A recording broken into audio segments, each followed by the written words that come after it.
கொதிச்சதுக்கு அப்புறமா கொஞ்சம் ரவை போட்டுக்கலாம்.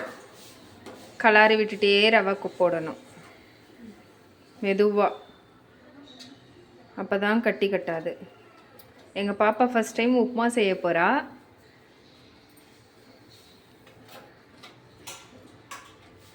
ஃபஸ்ட்டு கலருமா.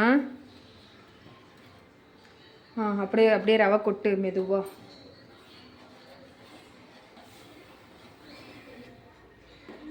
நீங்களும் உங்கள் பாப்பா வீட்டில் இருந்தாங்கன்னா உப்புமா எப்படி செய்கிறது, சின்ன சின்ன வேலை எப்படி செய்கிறாங்க அப்படின்றது சொல்லுங்கள், கமெண்ட்ஸ் பண்ணுங்கள், லைக் பண்ணுங்கள், சப்ஸ்கிரைப் பண்ணுங்கள்.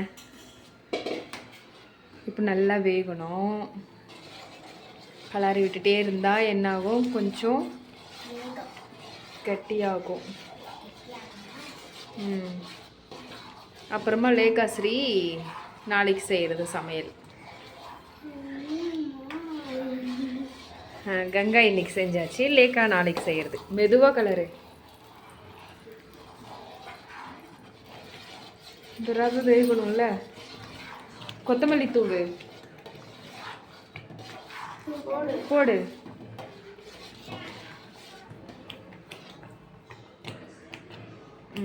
கலருமா, சிம்மில் வச்சுட்டு கலர்.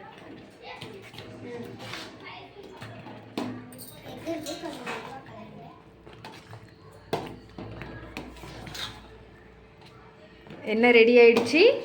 உப்புமா. உப்புமா ரெடி ஆயிடுச்சு. யார் செஞ்சது?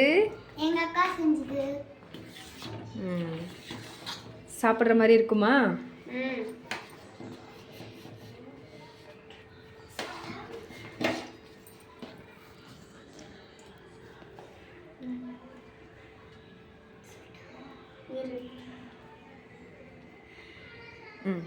சர்க்கரை எடுத்து கொஞ்சம் தாத்தாக்கு பக்கத்தில் வை, அப்போ தான் சாப்பிடுவாங்க.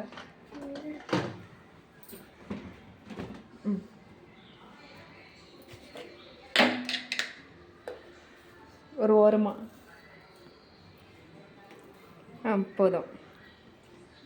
எங்க அக்கா ஃபர்ஸ்ட் டைம் உப்புமா செஞ்சிருக்கா. பிடிச்சிருந்தாக்கா லைக் பண்ணுங்க, சப்ஸ்கிரைப் பண்ணுங்க. Thank you. Bye bye. Om Shakti சொல்லு. ஓம் சக்தி.